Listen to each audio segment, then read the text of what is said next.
Hello, everyone, and welcome to the Literacy View. We have two very special guests with us today. We have Trina and Doug.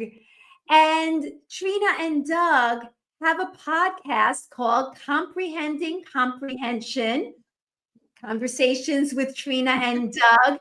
And I have to tell you, they are a lot of fun and you will learn so much from them. We're so excited to have them with us today. We are going to be talking about, of course, comprehension.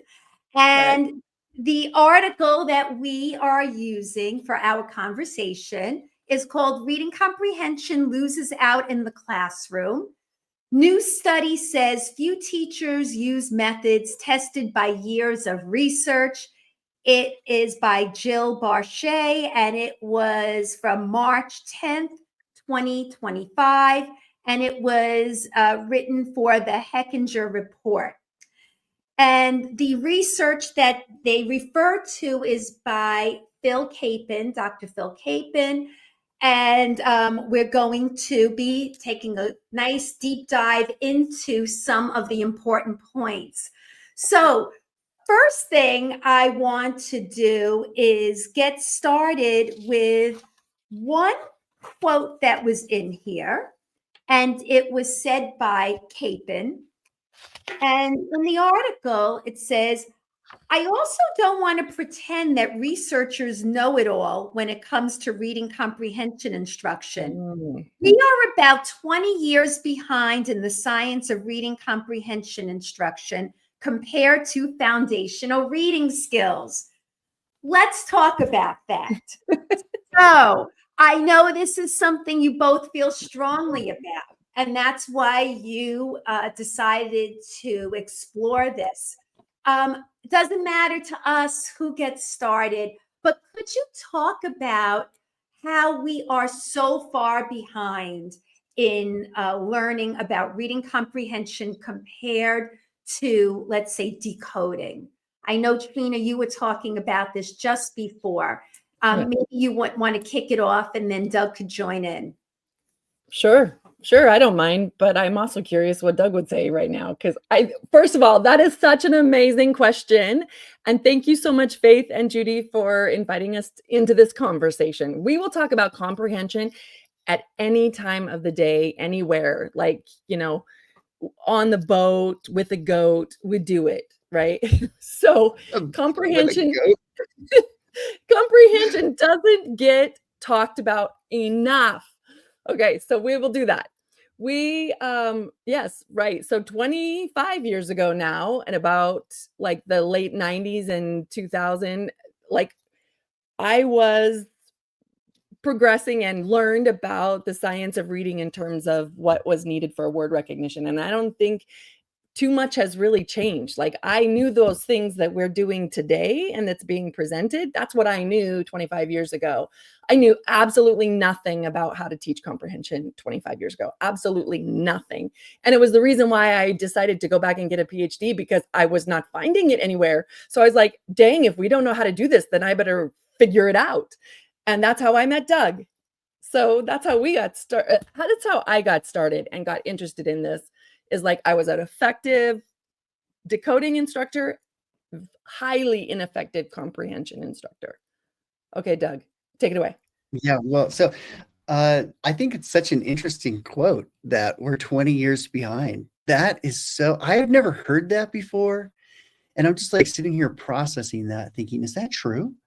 Is that true? Maybe so. I think that statement actually really probably is true for the whole education community. It's sort of like, I think back like Joe Torgeson's work back in the early 2000s. It was like, and even before that, it's like, yeah, we know we've got to do systematic explicit phonics instruction. It's like that has been well understood for a long time. And I think it's sort of been like, well, what do we do about comprehension?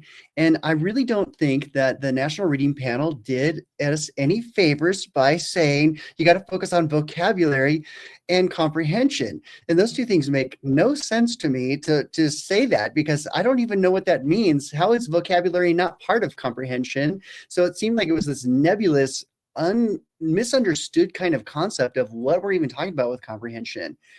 And it's sort of like in my field in speech language pathology, we don't know everything. I do love this comment, right? Like we do not know everything, but I do have to say that the SLPs, they've been working on language comprehension for so long with children with disabilities, and they've sort of hoarded that information and just kept it in their little SLP closet, I think, for so long.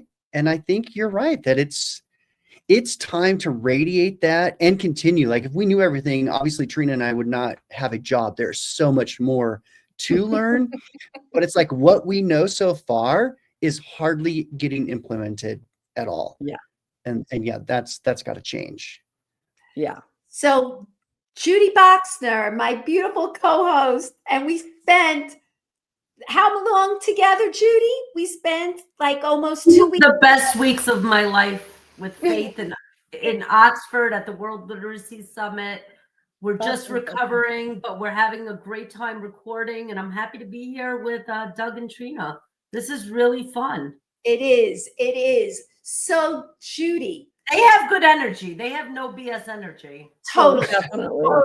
I knew that we were going to click immediately. Yeah. So, what's interesting about that statement is we've had this conversation a lot. And Trina and Doug have a webinar called Sold Half a Story. And right away I said, okay, you know, that is so interesting because we are always talking about how so many things that have been said are like bits and pieces, half truths. And also how we're being possibly sold another story, even in this current climate. You know, correct. It could happen again. Correct. So my question for you is, based on that statement and based on what Trina and Doug just said, don't you think that a lot of teachers think they teach comprehension well, that they already know it because they've been doing, let's say, guided reading, or they, they were with their Fontes and Pinnell assessments. And I think what they didn't know maybe was the phonics piece, but yet they thought they did comprehension well. But we know that what they think and what the research shows are two different things. Can you speak to that a little bit? I sure can, but I just want to make a comment first. It's amazing seeing Doug on the air, and it's light outside and beautiful. And here I am looking out my window and it's pitch dark. It's really fun recording with somebody in a different time zone. But yeah, so this is a topic that I think is so super important. I think that for the last couple of years, I don't know how it is where you are, Doug or Trina, but in New York City, I think there's been a hyper focus on the foundational skills, like a hyper focus. And I think teachers are freaking out, especially now, you know, it's crunch time, it's data collection time. They're freaking out because they, you know, especially in the K-2 bracket, we want to make sure that kids can lift the words off the page. And at the end of the day, what are principals looking at? Assessments and how are kids doing? It's not, unfortunately, things are supposed to always be about the kids, but that's not always the way it works because teachers are rated on how kids are doing. Teachers care about the kids too, but there's like this immense pressure because kids are going to be given reading passages. It's called an oral reading fluency. Some screeners use that, such as Acadians.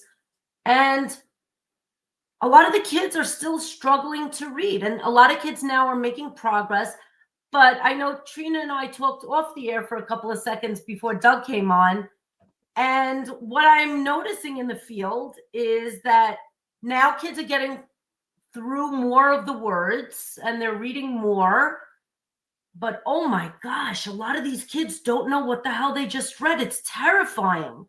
Mm-hmm. And I think that as you listen to kids read, which is an important part of, you know, the whole reading process to do that progress monitoring piece, that's where you really see what's going on. And it tells you, oh my God, we need to make sure that we're not neglecting the pillar of comprehension and understanding. It's not just knowing how to decode these words, but it's actually connecting it to meaning, because in the science of reading, nobody is saying meaning is not important. Meaning is equally as important as it always has been. It is the reason we learn how to read, is to understand. And I think that the system thinks that they did a good job, like Faith said, about teaching kids how to comprehend in the balanced literacy days, but they didn't. They did a terrible job. We were spewing questions at kids. Yeah. There was like, And I think that article Q&A. gave a really good example. It gave an example. I don't even remember what the example was, but it was like where a teacher just asks a question, the kids give a single word response, and the teacher moves on. That is not teaching So I want comprehend. to pull something out of the article for both of you, Trina and Doug. It says here, Capon said teachers tended to lecture rather than encourage students to talk about what they understand or think. Could you talk about the difference between asking a question and teaching kids about how to get to that point? Because I think there's a disconnect. So it's one thing to say, what's the main idea? And it's different from teaching, how do you find the main idea? And maybe you could talk a little bit about some of that, because I definitely think that teachers feel they have this covered. Yeah. So I'm going to answer, I know that we can answer that question, but I want to just build a little background also in response to your previous question. And then Doug, you come with the answer after I lay some bricks. Okay. So that's a lot of pressure. Okay. No, I know. I'm fully confident you got it, right? One of the reasons why I think that comprehension is like 20 years behind is because there was some really powerful research back in that time, and I'm actually not going to name it because I don't want them to feel like I attacked this research. That's not a problem with the research. It's about the way we interpreted it. But I'll just give you the gist. It basically is talking about reading as like two locks that come in an order, like decoding or word recognition unlocks the first lock, and then you work on comprehension, right? And there's lots of this predictive research that says, the foundational skills they contribute to the variance of reading in the primary grades, but then language comprehension increases in the later grades, right? Well, that research has some problems because they're not actually measuring reading comprehension in kindergarten and first grade. And you can't actually get a good valid measure of somebody's word recognition and comprehension until they have both of these repertoires. So if you want to measure reading comprehension in those primary grades, you actually have to measure listening comprehension. Okay, you have to measure that. And then, so even if they were to admit that they needed to do language comprehension, there were no assessment tools that were validly measuring listening comprehension. So what we got was oral reading fluency, and all those researchers whom I love and I know and, were very influential for us, but they were using this oral reading fluency to predict reading comprehension, but that's because they never compared it to something else, right? And the work that Doug and I have been able to do is to do just that. And I want to make one other point, and then we're going to get to the answer to your question, is that listening and speaking are actually the foundation of reading and writing. And what we have done across the globe is put reading and writing first and then get to listening and speaking afterwards. So to your question, Faith, the difference is language. You can answer a question with a single word, but you can't explain your thinking, right? And complex cognition without complex language. And we have never actually taught preschool to second graders complex language. Okay, Doug. Okay, you're getting it before Doug goes. Big cheers for you. Okay. A round of applause. All right. Thank you. I love it. Yes. I do like your animation. Very good feedback. I do happen to agree with Trina. And I know that's surprising, but and believe me, actually, that You really don't would be even you don't surprising to even people agree with who, me. well, you think about how we were in graduate school. People would be shocked that we agree with each other. But yeah, so what we know about this is what I think is astounding. What we know about language acquisition has so much to do with not passively watching a TV show or passively listening to language. Children don't acquire language by just listening. It is a communication process, and it entails the production of language. And so if you are trying to help children learn language, then you have to actually put them in a context where language is necessary to be used to communicate, and they have to actually do it. Now, I know that sounds like, how's that answering the question?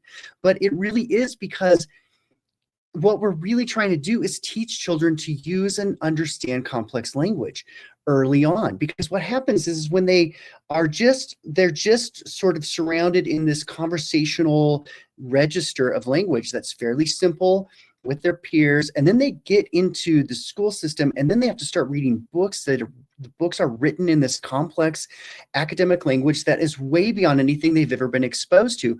The idea, of course, is if you expose them to the language like that early on, oral language that is complex early on, and systematically increase the complexity of that language, then there's no And help shock them to their produce it. system. Yeah, they have to produce it, Not and just it can't be introduce it. single words. Yeah, they have to produce Right? it. It cannot be a single word production. What we know about language is it has to be contextualized in a meaningful context, and then it develops. And the awesome thing is that we're not just talking about children with special needs here, right? We're talking about like the majority of children across the world not reading at a proficient level because they do not have the adequate complex language. Now we're talking about children who have absolutely typical language learning abilities. And if you surround them with that kind of complex language, listening and producing, this is going to be effortless for them. This is just going to be like they're in Iceland and they're picking up Icelandic or whatever, right? Or Shakespeare. It doesn't matter. You surround them Came with it. back And from Iceland. there you go. It's one of the hardest So languages, wild. supposedly. But it's not a hard language for the children, right? Yeah. It's not. I Yeah. just love the two of you because you talk over each other like we do. All the time. Comforting. Okay. Sounds like they don't agree all the time, just like you and I. Correct. Oh no. So I'm listening to this, and after being in the classroom many years and being in early childhood, just like Judy, what about how classrooms are supposed to always be quiet? Shh, shh. So how are you going to develop this understanding and using complex language if they're supposed to behave in a way where they don't talk a lot? And that's supposed to be a well-behaved classroom that's quiet. Now, I think there is a place and a time for everything. They can't be talking over each other and just talking and not listening. But don't you think, Judy, that in pre-K to 2, that this teaching of language and developing it needs a little bit more work? Because my experience is a lot of times kids are told not to talk. They're even told not to talk during recess in the lunchroom. Sometimes they have to be quiet. Mhm. At least that's my experience. What about you, Judy? Well, I think there's a lot of problems. I think one of the problems is that talking time is just squeezed into a lesson. Very often it's these brief snippets of a turn and talk. Very often you'll see a kid turning and talking to the same partner that's not really talking, because the kids don't even know how to engage in real meaningful conversations.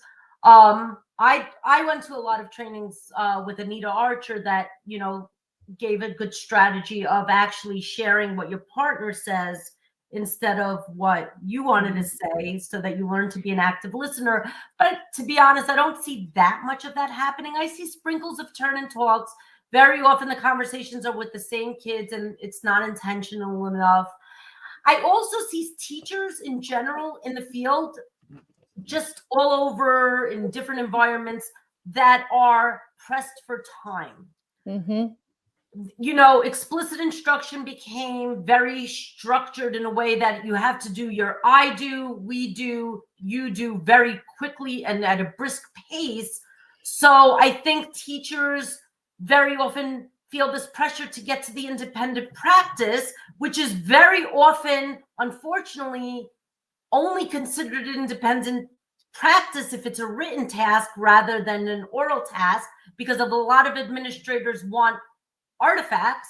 So I think the whole joyous experience of having rich and deeper conversations, unfortunately, not because the teachers don't want to have it, are not happening often enough. And I think another problem is that a lot of these evidence-based programs or curriculums, I still get the terms a little bit messed up unless I concentrate, just don't have that rich literature and read alouds that I used to experience when I was a classroom teacher, where you could have those amazing conversations. I see snippets of little things and the kids aren't even reading the thing, and the teacher's doing all the heavy lifting, and the teacher's doing all the work, and the kids are sitting there like, when the hell is this shit going to be over? Yeah. So I want to ask a question. Yeah, go ahead. Can I ask you guys a question? Sure. Is that allowed? I guess we should have course it's laid allowed. some groundwork. Out on the Literacy View. You can call BS on We have no rules, right? Do we have rules, Faith? No, the only rule is to have fun and share information that people can walk away with learning something. Okay. All right, good. So here's my question to you guys. Do you think that read alouds, even if it's dialogic, right, do they conform to the characteristics of explicit, systematic, sequential, cumulative instruction? Wow, that's a really interesting question. I don't think I was ever asked a question like that in that way about that. So, I mean, if the teacher is intentional and plans the dialogic reading where you can extend language, but the point is you never know what the child is going to answer. So in other words, let's say the child says a word, let's say truck, and you're like, oh yes, there's a red shiny truck. You know, you're extending the language, to do that.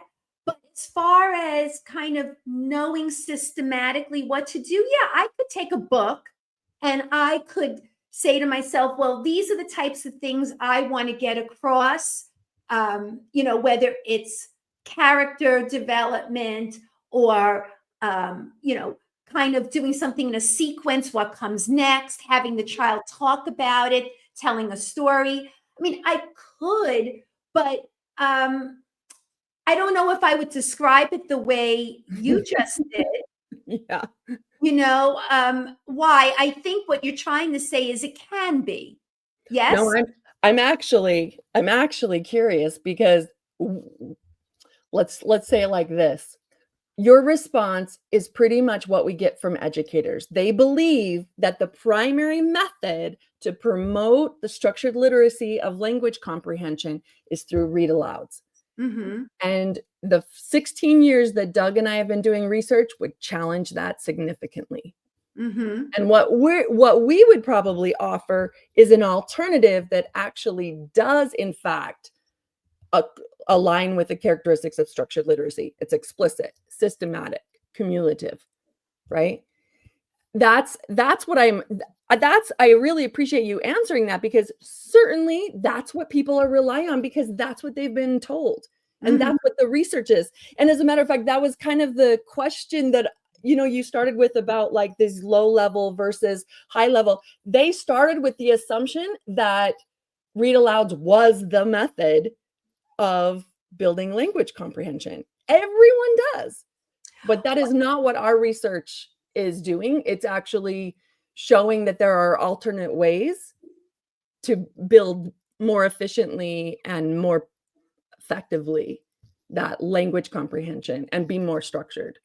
Anyway, like Doug, what are you thinking? Well, yes, and it's not, I mean, it is not just your opinion. This is true. We just No. barely got done publishing a study where we compared shared storybook reading with structured literacy intervention for language. And yes, shared storybook reading did yield outcomes that were significantly stronger than a no treatment control group, as expected. Like if you look in the research, you can see tons of studies that show that dialogic reading, shared storybook reading does yield benefits, right? But then when we compared those outcomes to structured literacy intervention for language and looked at what happens when you systematically, cumulatively, and systematically build the language complexity over time, and it's very purposeful, still embedded in a meaningful context of storytelling, by the way. But, yeah, but it's the primary modality is speaking, not listening, right? That's right. It's not just Children are listening, it's speaking. them. That's right. Yeah. Those children are retelling. It's a whole part whole. They are listening to the story, they're learning parts about it, and they're putting it back together again, which is how we learn language, by producing it. There are significant. Yeah, and this, well, and then this is just one study, but there are many others, right? There were significant differences between structured literacy approach and the dialogic reading approach with large effect sizes. That's not to say that you shouldn't read to children, or that's not a beautiful thing to do, but that's not a structured literacy approach. Not really. Think about how often your books that you're going to randomly select off the shelf are going to cumulatively build, or they're going to have the vocabulary that keeps showing up, that's interleaving, unless you're purposeful about it. You have to have it engineered yourself. But that is, and again, I'm not disagreeing with what you're saying. Obviously, you've done the research, but that is the way dialogic reading is supposed to be. It's not supposed to be you pull a book off a shelf and you just randomly, read with a child and throw things in here or there. It's supposed to be an intentional planning using a book. And if it's done well, the student is supposed to be doing a lot of talking, and you're trying to pull from that child to talk more. And there's that serve and return. I'm sure, like the Harvard study of, trying to build, you keep returning and trying to build on the child's language and getting more out of them. But I love what you're saying. So I actually want more clarification. Yeah. I love it. You love it, but I definitely have some questions. So I would like, as a person that's still in the classrooms every single day, I want some specific examples on when you mention it from a structured approach. What does that mean for me as a classroom teacher walking into a classroom tomorrow? Okay, so I can help with that. But first, I want to make a point from the article here. Is that essentially they're making the point is that reading comprehension is losing out in the classroom because the teachers aren't really doing it. And only 23% of the time, regardless of what grade, right, is actually being spent doing these kinds of read aloud strategies. So in other words, and I think it was also like that the majority of that 23% is actually really low quality. I can't quite remember the details of that. So it's A, not happening very much. B, it's poorly done. C, it's low quality and not the kind that we're talking about. Because I agree with Faith that there is good dialogic reading and it is intentional. And you know what? We should all be doing that. That is absolutely necessary. But remember what I said before is listening and speaking. Speaking important. You can actually get listening from speaking much easier than you can get speaking from listening, right? So if the activity is that the children are speaking and not just answering questions and giving their thoughts, which would be better than one word answers. Remember, like in this particular article too, they talk about the the low quality versus high quality. But even the high quality is not meaningful connected speech like a story retell is. Okay, now there is some storytelling that does happen in schools and classrooms, but it depends on if you can make it systematically and the lesson plans are written in a way that you are getting that scaffolding so that you can build towards independent responding, and that there's some interleaving, like Doug mentioned, of the complex academic register, which includes, like, you guys are familiar with this Scarborough's rope, right? So you've got, okay, I just want to make sure. We actually just to hang ourselves. We've heard it. So we just gave a presentation in Oxford where we were like telling people, we promise you, you're not seeing the rope again. People have had it with seeing the rope. I get used to talking about the rope slightly differently because so much of the labels are really obscure and people go, what is the language structure? Or, you know, like text structures, like some of this stuff, or literacy knowledge is what it is. It's like, oh my gosh, what does this mean? It's very difficult to just transfer. So I'll put it in my words, all right? So there's words, sentences, and discourse level patterns, inferencing, right? That's the verbal reasoning one, and background knowledge. So those are the 5 strands you need. And in a story retell, you can comprise, or that story can be comprised without any extra energy of words, sentence, and discourse level patterns, right? And you must use background knowledge to understand the content that's there. And you use what you know and unknown, which is about your inferential or your verbal reasoning and inferencing skills. And so you have to use context clues to figure out the meaning of the words that you don't know. You have to learn, like, that this feeling is related to this problem, which is more the discourse elements, right? That there's relations between events. And then you have to be able to attach that story and what's happening in that story to your own experiences. So basically, in a story retell, you get all 5 strands of Scarborough's upper strands of Scarborough's rope in a very meaningful, contextualized activity that requires the kids to be speaking. That's the example. Doug, I'm going a little overboard here. All right, I'm going to remind you what I want. Okay. Classroom teacher, going back into the classroom tomorrow. Yeah. You guys mentioned read alouds, but you mentioned that there was research to show that there's a better alternative. What does that mean for me as a classroom practitioner? Yeah. So, What that so before you jump in, I just also, Doug, what I want to hear from you, besides what Judy's asking, is a lot of teachers use retell as an assessment. Mm-hmm.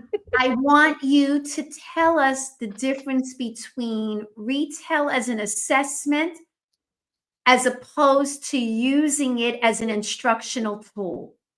So I am giving you homework, Doug. I need. Okay. That's easy to do. Wait. Doug, before you do that, I'm giving you homework.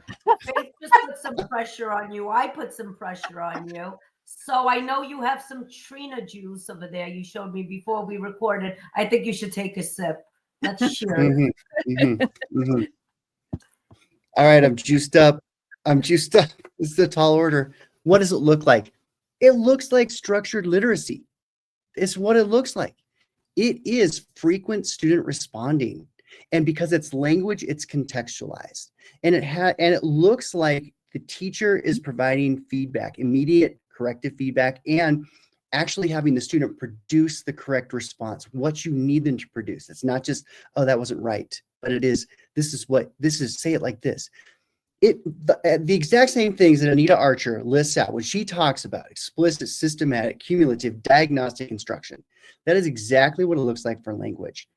And so what does that look like as a teacher? Monday morning, you show up, what do? You have a story, okay? And you only have one, because this is efficient and explicit. You only have 1 or 2 targets you're focusing on. I'm going to teach story grammar. And then what you do is you have the children listen to that story, identify the story grammar elements. Those children identify the story grammar elements. This is frequent student responding, right? Then the children retell the passage with that story grammar, and whatever's missing, you are helping them, right? You are moving them along, and you move them. Tell everyone what story grammar is. I know what you mean, Uh, but yeah. the whole idea of setting characters, just not everybody Yeah. knows what the terms mean. Sorry. Yeah, that's totally right there in Scarborough's Rope. That's the text structure. You have narrative structure and you have expository discourse structure, just like Trina was talking about. And story grammar is one of those ways that you can categorize or not categorize, but characterize the structure of a story. And just like you listed, Faith, those things are so helpful in understanding the big picture of the story, the plot, what's happening in the story, and you establish that first. And so you build that complexity of the story grammar, and then you lay on top of it language complexity, vocabulary, sentence complexity, and so forth. That happens in a systematic, cumulative way. It isn't haphazard.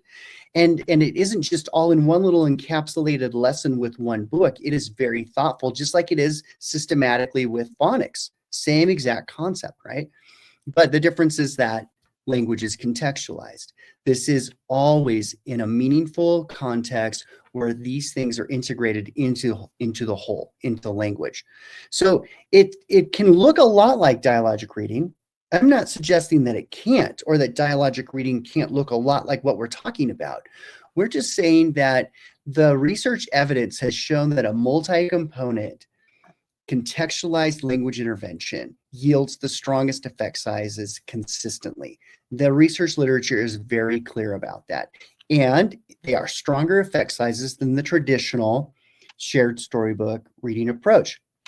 And you can just tell since 1992, nothing has changed in the proficiency of reading comprehension in this country. And you could do all the phonics that you want, and that's wonderful and important and beautiful to do. But if that's all you do and you just keep doing what you've been doing for comprehension, you're just going to keep getting the same results. So we know that what's happening right now is not sufficient to move the needle. We know we've got to move us towards structured literacy with a focus on language. I think that's like the definition of insanity. Yes, it is. Which is why we needed this partnership to get it done, right? We were both like, okay, are we serious? We are really going to do this? And we were both like, heck yeah, we want to change the way literacy instruction is done in schools. So that's what we have been doing. And we, like 16 years, we have over 40 studies that uses this approach, and teachers love it. We make it easy for them. Okay. We make it easy for them. Then how come, here's my question, how come the schools are jumping on the knowledge bandwagon? You're laughing, so you know just what I'm talking about. Definitely. That was our last episode of Comprehending Comprehension. It was on the knowledge. Okay. We need to go there because look, This is about to get crazy. News. No BS allowed. Read my shirt. And you can get this. I thought you were going to say, read my lips. Right. Well, I didn't want to say read my boobs. So read my shirt. It's all there. And you can get the merch on theliteracyview.com. We have some, fun shirts. But there's a lot of BS going around with this knowledge building stuff. And I am all about building knowledge. But the way it's out there now is a bunch of, and I'm going to press the BS button. Yep. Bullshit. Yes. Okay. So I have a very simple explanation for it. I might not do it very simply. I am ready. And it's actually the same complaint I have about the reading strategy research as well. It's the same bottom line, okay? That said, the meta-analyses are... That's exactly where we were going next. Yes. So we get this. And every single time we're like, are you kidding me? The stuff that's going to actually work is missing in these things. And we're baffled. Like that's why we started comprehending comprehension. Is like, why do we feel like we're the only ones that know this? It's in the literature. Why? Right? Okay, so the simple answer is the knowledge-rich curriculum, right, has too much unknown knowledge.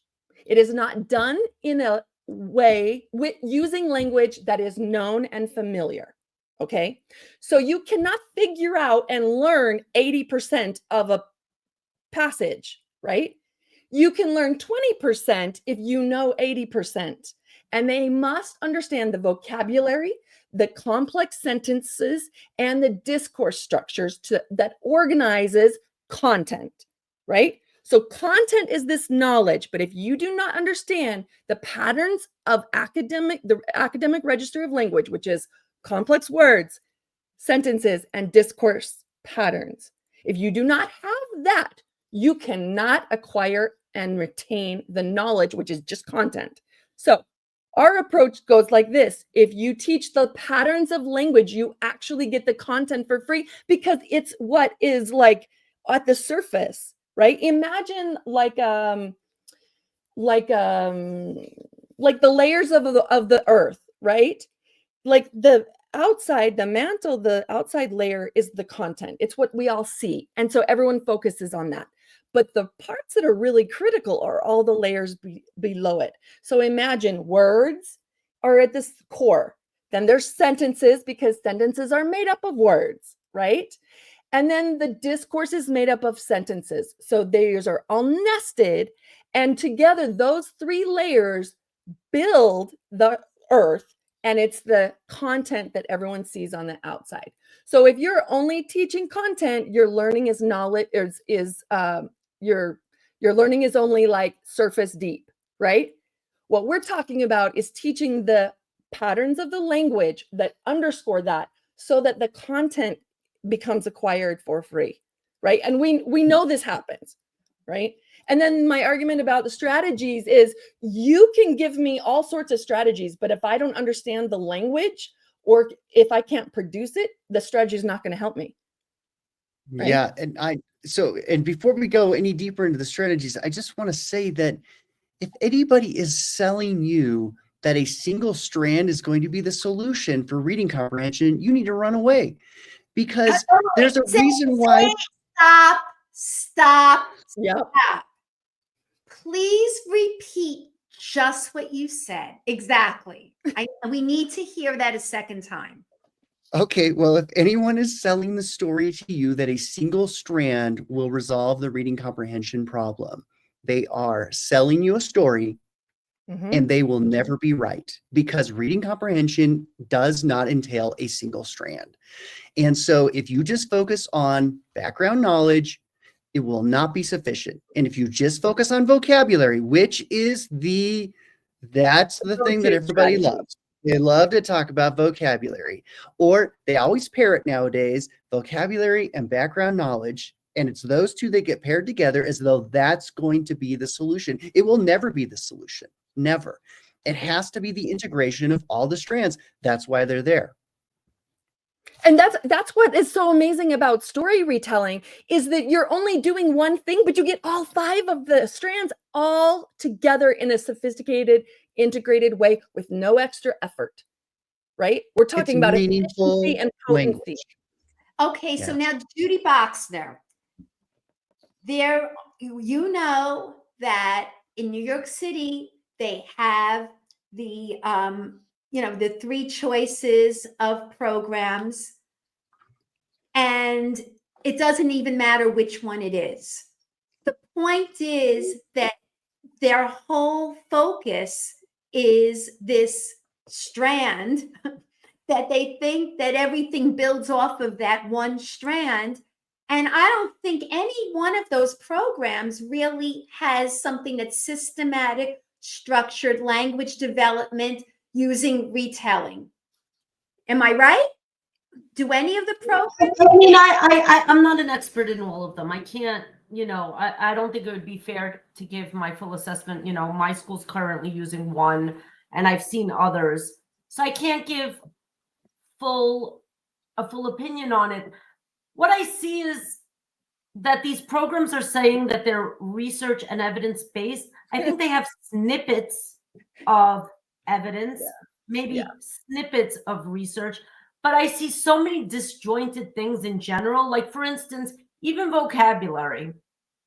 You'll start the lesson, boring vocabulary cards, where you're just like telling kids meanings of words. It's not Now, contextualized. if you're a good practitioner, right? I have like a lot of training. I work with other trainers. We know to make vocabulary more of an experience. We know to connect it to the text and make it meaningful and integrated.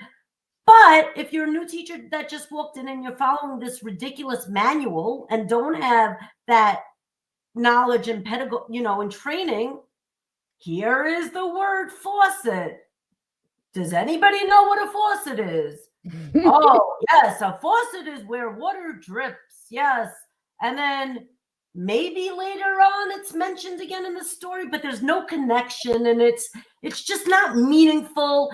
And I think a lot of these programs intended to do well and intended to kind of like bridge these pieces of the rope together. And I think they quite frankly did a terrible job. And I also think, who determines which knowledge is important for kids to have?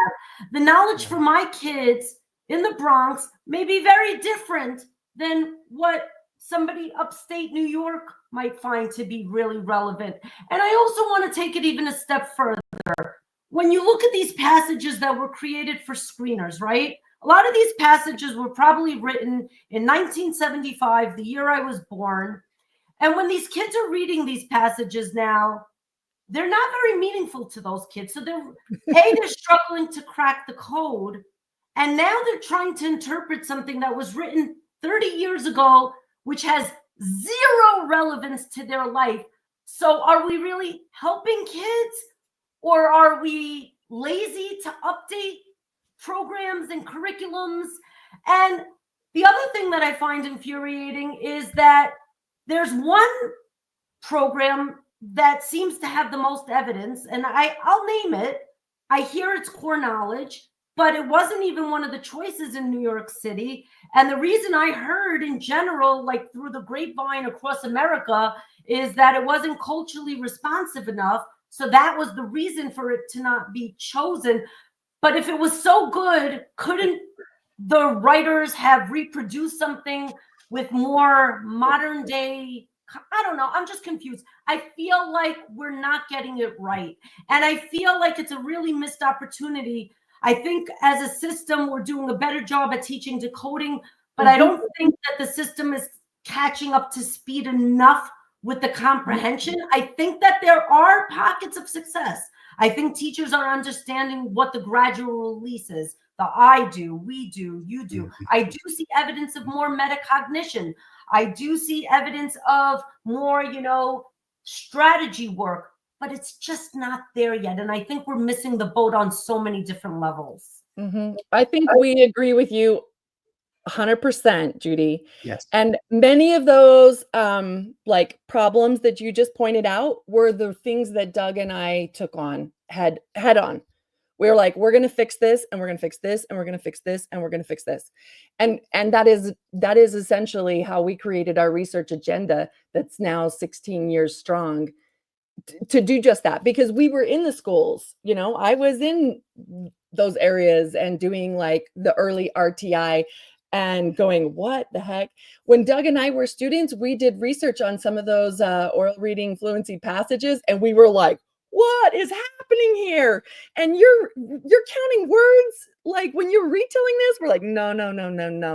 Anyway, so I promise you, there's a research study somewhere that addresses each one of those things.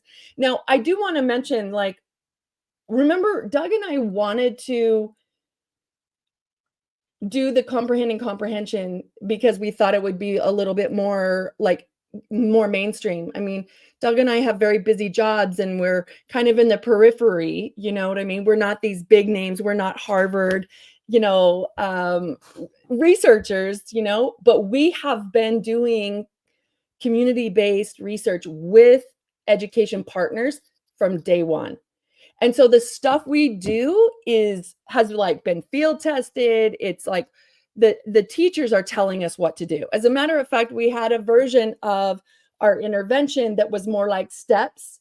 There's like 5 steps, and it described them. And the teacher said to me, Trina, write me a script, because I don't know how to teach this, right?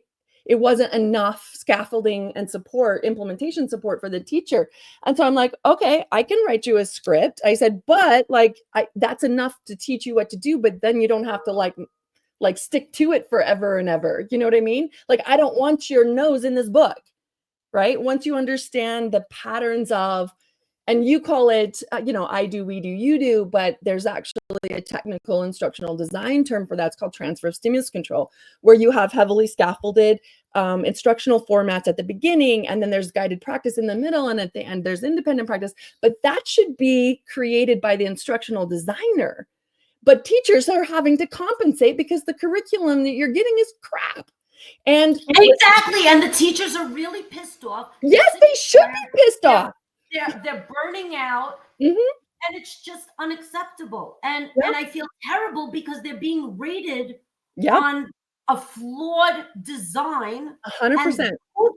And the publishers aren't being held accountable. The teachers are being held accountable. And who's suffering is the kids. Mhm. And who's suffering? It's the teachers that go home with tears in their eyes because they just can't 100%. seem to get it right. And I have another question. So a lot of these programs, these magical business things that were thrown, to make money, were being sold. Another story.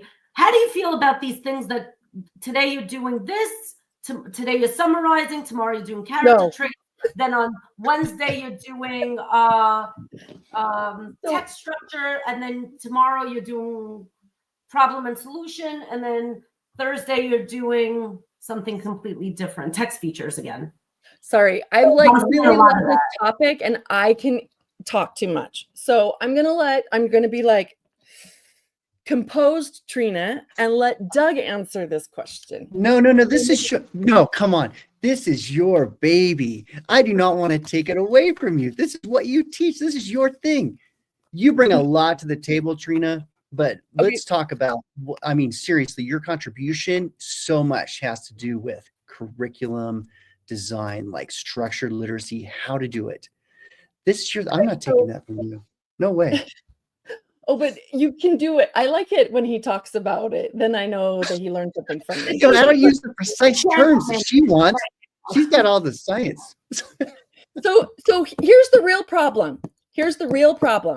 Is that the majority of what everyone's getting is really focused on the what to teach, and the core knowledge, right, or CKLA is A+ on the what's. Okay, it is, in our opinion, because I actually just did this review, and I was training New Mexico teachers on structured literacy, and it was really, what are we talking about when we say explicit, systematic, sequential?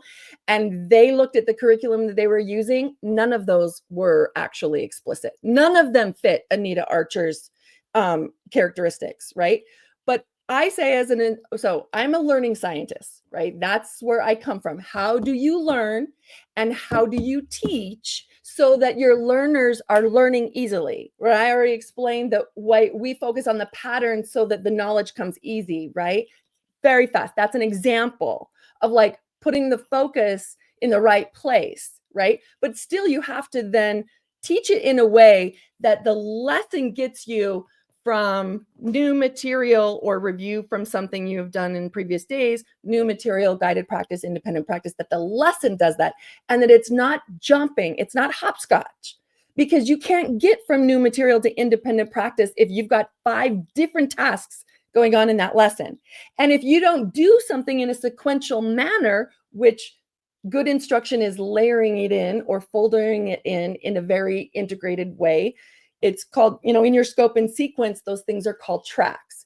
And you build a track, but you don't just start over at the beginning with a different track. You sew that track into the one that's going, right? And then you sew in another one, and then you sew in another one, which is how the strands of Scarborough's rope actually work. And Doug mentioned that we start with literacy knowledge, right? We start with the overarching larger organization, get kids talking, and then we shape up their sentences and their vocabulary. We also, in our approach, we also give them immediately useful content. So we don't start with preschool and kindergarten and first graders with this knowledge about habitats, like content about habitats. As a matter of fact, I just read something today about informational text. Had the frequency of informational text in kindergarten had no bearing on their vocabulary and comprehension. So our approach is to use what we call personally themed stories, because then all kids have something. It's like, what we mean by that is like I lost something important, or I didn't want to eat something I don't like, right? So we start with these like simple stories that kids go, yeah, that happened to me. I'm like, good, now tell me about it. You see how much I'm not seeing a lot of that in the system lately. Let me tell Let's go you. to say, you know something? I feel like I'm in the Twilight Zone. I really feel like I'm in the Twilight Zone, because I don't think there's one program out there that has any of these structures that you're talking about. Not one. Not one. And yet we have these edu celebrities out there that are keynote speakers, and and everybody worships. All the edu celebrities, right? Hi. But people, they're being worshipped. They have books out that everybody is jumping on, and all I could say is that everyone that I know that knows anything about this topic, like Leslie and other people, their voices are not as strong as the people who are talking about. You know why that is? It's about money. It really is about money. I see it at conferences. When I go to conferences now, you see who has a presence at these things. It's the people that have money to provide books to people. It's seductive, and people fall into it, and it becomes almost like, this is what's in style. This is what's cool. Yeah, I'm going to listen to that person. And it's kind of terrifying. And the whole conversation is scaring me. Like, I honestly almost feel like crying, because I feel like we're getting it wrong. And now these mandates have come down where schools have adopted things because they were forced. Everybody's intention was right, but now these programs are actually on legal documents. So if we got it wrong, how do we now get it right? And how do we get out of this mess? Yeah, well, so, Nell Thompson says that we don't have a literacy crisis, we have a leadership crisis. And I've been thinking a lot about that. And I think in many ways she's right, because we do know how to improve reading comprehension and language comprehension. And we also know how to assess it. And Faith, you sort of alluded to assessment. I know we don't have time to get into it, but we actually do know how to assess language comprehension too. And you will have people who are naysayers on social media who will say, oh, measuring comprehension is an impossibility. You can't do it. That's nonsensical. You can measure comprehension, and you can also do language intervention that improves comprehension. We know that. And what's going on is that the louder voices or the money or whatever is taking over, but the sun is coming up, because the research is just accumulating, and eventually the dam is going to break. How long can we hold it back? And I think that it is a leadership crisis. It's like Trina and I, we're failing. I know. It's like we're busy, sucked over here in a day job, but it sounds like we need to become an edu celebrity so that people will listen to us. And by the way, I want to make a controversial note. like, I do believe that you can assess reading comprehension, but I don't think you can teach it. Reading comprehension is the product of language and word Oh recognition. gosh, Trina, I want to piggyback on that because it's driving me crazy. In social media, people will say, I have a class that is reading so well. They're not having any difficulty with word recognition. And I am having such a hard time with reading comprehension. What should I do? And I'm like, you are not asking the right question. Because what you're really asking is, how do I improve their language comprehension? If you think about the simple view of reading, you said the word recognition is in place. It's not, how do I improve reading comprehension? It is, how do I improve the language comprehension, which will, the multiplication of those two then will yield reading comprehension. I know it's a very subtle thing, but it frames it differently, right? If the teacher is saying, how do I improve language comprehension? Then they know where to go. So I have a question for you. All right. So let's say a child does a retelling, right? Listens to a story, does retelling, and comes up with maybe 3 little things that they could recall from the story. Clearly, they don't have enough of the story to be able to get into any of the important ideas, inference. They don't have enough, right? We know the more they can retell, the more they can get into drawing conclusions and figuring things out and inferring when it's not right in front of them. If they really could remember and talk about more of the story. So you want to use that language. How do you improve language comprehension? What do you do with a child who only gives you little bits and pieces after listening to a story? That's their retelling. What are you going to do to stretch their language?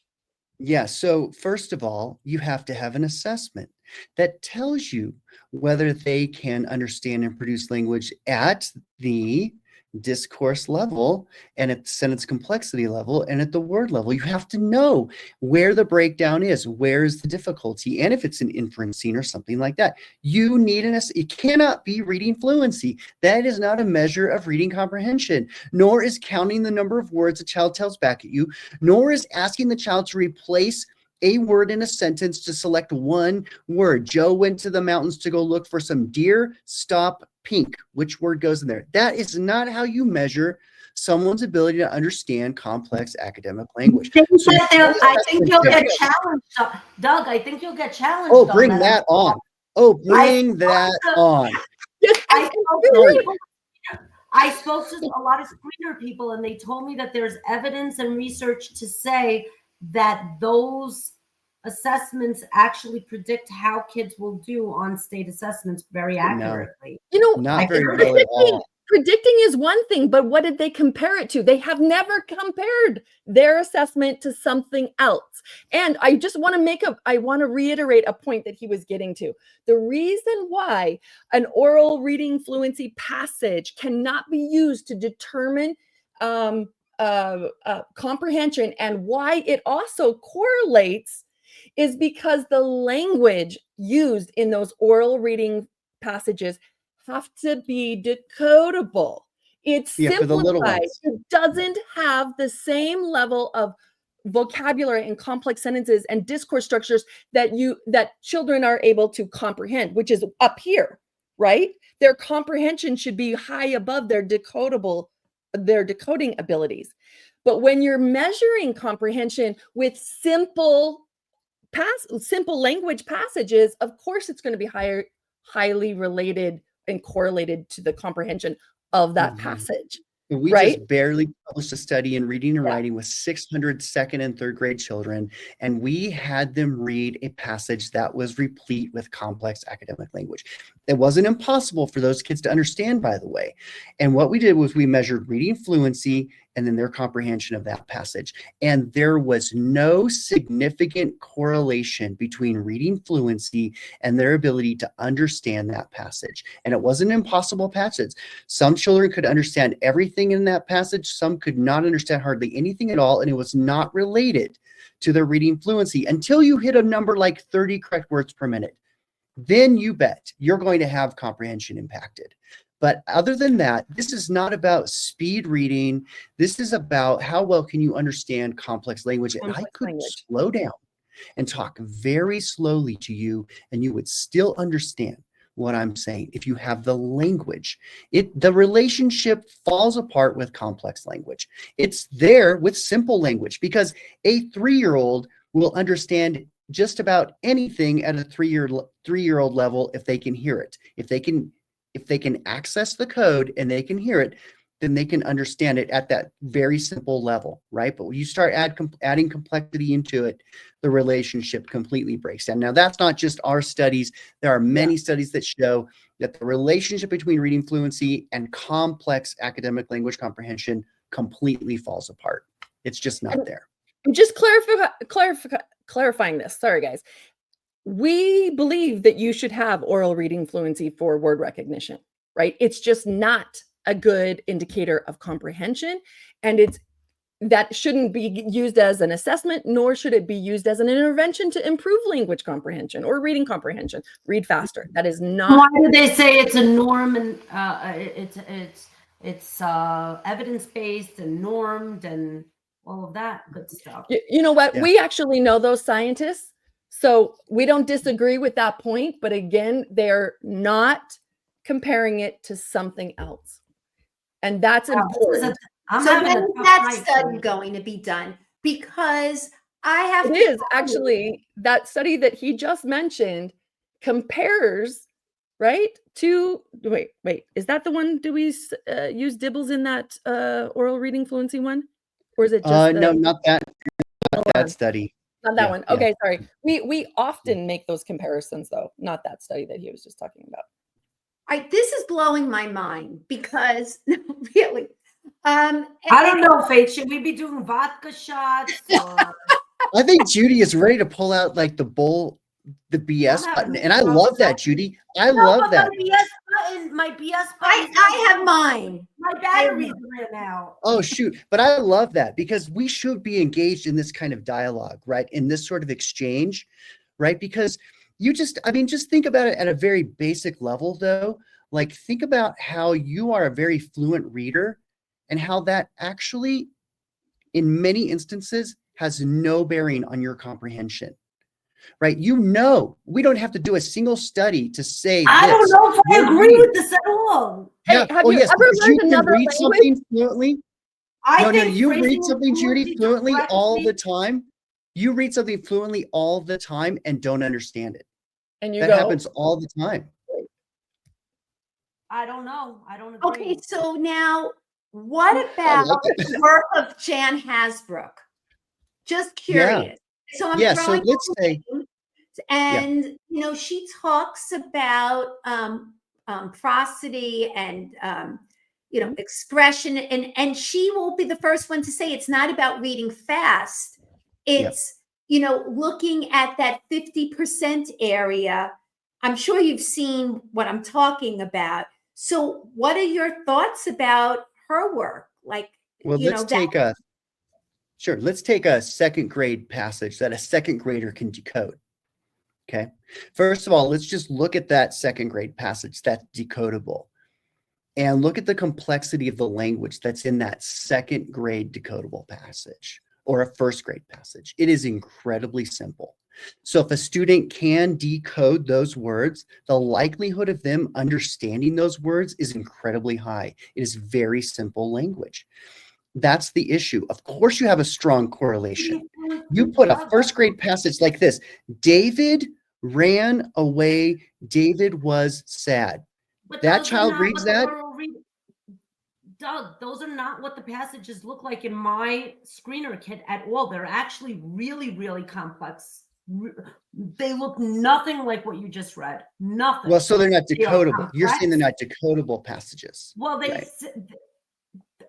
they're grade level text. The oral reading fluency passages that I see are grade, what children should be able to read at the end of finishing first grade, at the end of finishing second grade. And they are extremely complex. And they have multisyllabic words and very complicated content. Nothing like what you just mentioned. Okay. So content's different than language, though. And True. that is kind of what I was talking about before. But it doesn't matter. It very well could be complex, because I do believe that many of those oral reading fluency passages have improved over time.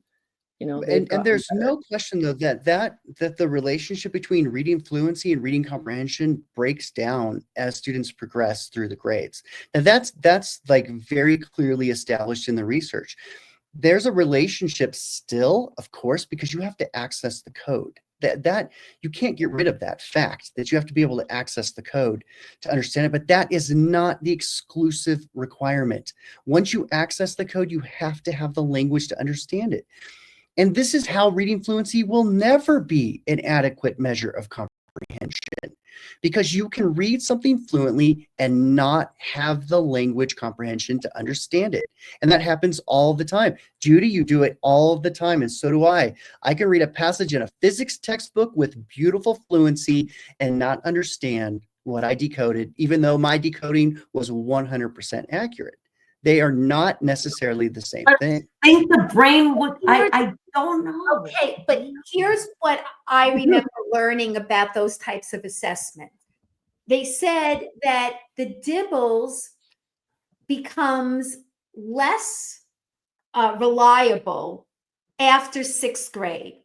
And that's probably, Doug, with what you're saying, that the language is more complex and it's, you can't fudge it with the fluency, where earlier on it's a little bit different, and it seemed to align pretty well with the fluency as a predictive factor to comprehension. But after 5th or 6th grade, not as much. Did you hear that as well? That it loses effectiveness in the upper grade?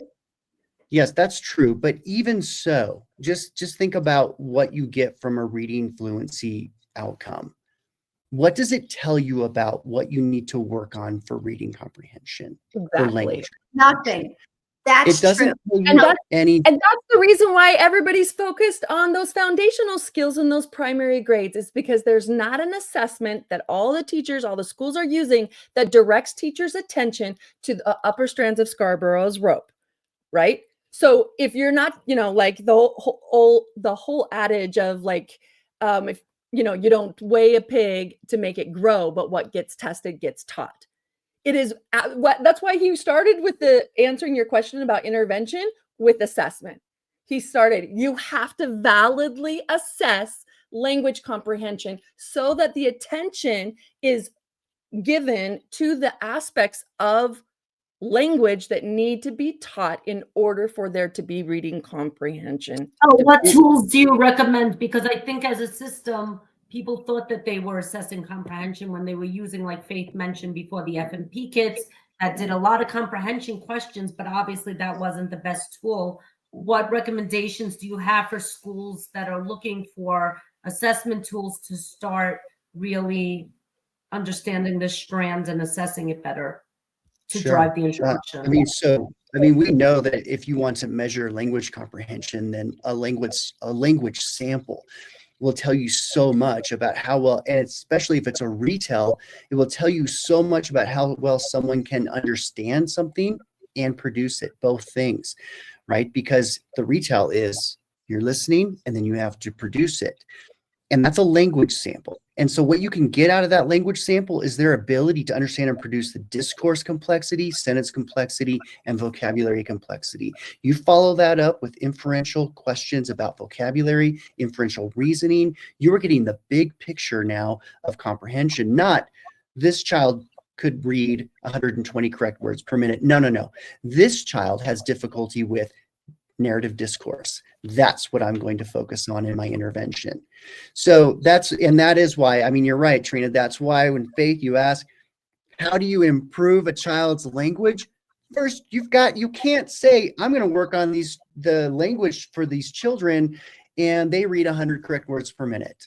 Well, that doesn't tell me anything that I need to focus on for language, right? So understand that you've got to get valid assessment first. And you want to know, Judy, what do we recommend? Well, language sample analysis that can be done efficiently and quickly, that fits in the requirements of a general outcome measure, which is not easy to do. Trina and I have been working on that for 15 years of developing. 2008 was our first version. Yeah, there you go. And I'm not saying that we've got it perfected, but that's the plan, right? Also, I Oh, just go wanted ahead. to say, like, Doug and I have not been telling you specifically about our tools because we're not here to sell anything, right? But at the same time, we don't want people to walk away not understanding that there are tools available that do these exact things.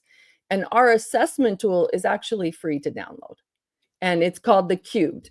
And it includes all of those things that we were just talking about throughout this thing.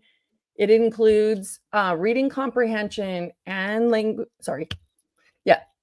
word recognition, language comprehension, and reading comprehension measures, vocabulary, sentences, discourse, inferencing, has knowledge integrated into it. It has all of the strands of Scarborough's rope, upper and lower, and it's free to download for preschool to preschool to 8th grade, universal screening and progress monitoring. It's called the Cube. Is it similar to the IRI tool, the informal reading inventory? No, Was that it's not a reading inventory. It is not like that. It's a general outcome measure like Bibbles and Acadians. Was that an accurate tool though? Like I was given that at a professional training. It was this blue book. It was called the IRI. I was told by top experts, I'm not going to name who, that was a great one to use in conjunction with the Slauson assessment for decoding and use the IRI, informal reading inventory, for the comprehension strands. No. So I'm just going to say this, that there are a lot of good tools out there, right? So it's not like there's like just one and two that you have to do this, because what you get is teachers following these fads, right? And this expert, this edu celebrity said this one, and then this one. I mean, we're no different, right? But we're honestly like, we're kind of resisting holding back because we don't want to be one of them, right? We just want to develop the right tools and let their effectiveness do their work. We want it to spread naturally, right? And organically, because teachers like it and it's giving them the information they need, you know? That's We're going to wrap up now. It was a mind-blowing conversation and so needed because you know what? We get really complacent and we listen to people who we think, must have all the answers. And this is why we don't choose people first. We choose topics. And then we try to bring people on who could really shed some light on what we think we know. And then we find out, no, we don't really have it right. We need to go back and dig a little deeper. So we thank you for being on. I encourage everybody to listen to Comprehending Comprehension, Conversations with Trina and Doug. We are going to put the bios in the show notes. We're going to put the Cubed in the show notes so that people could find your assessment. And I think that will be very helpful. And if they wanted to get in touch with you, they will be able to. We will put that information into the show notes. Yeah. Thank you so much for being with us. Judy, do you have any last thoughts or questions? Last question. I'm in a state of trauma. Is there hope, despite the fact that a lot of schools purchased programs that might have not gotten it right? Can we make it work within what we have? That is what I just got done doing with New Mexico with lots of teachers there. We were talking about how do you just make minor modifications to what you already have to make it evidence-based structured literacy. And it's not Okay, that that makes tough. me feel It's better. That makes yeah, me feel better. yeah, we can do And it. I think that's so important. Judy, that was a great question because you know what? Again, people want the answers that fit neatly into a box. Mm-hmm. And it always goes back to teacher knowledge. The materials are great to have. Obviously, they talk about high quality materials, but if you don't have the knowledge, then you can't fix what you have. People end up just saying, oh no, they told us to get this, and now they tell us this. They keep swinging back and forth. So it's good to know that some of this work can apply to what people already have. So thank you for that. Mm-hmm. All right.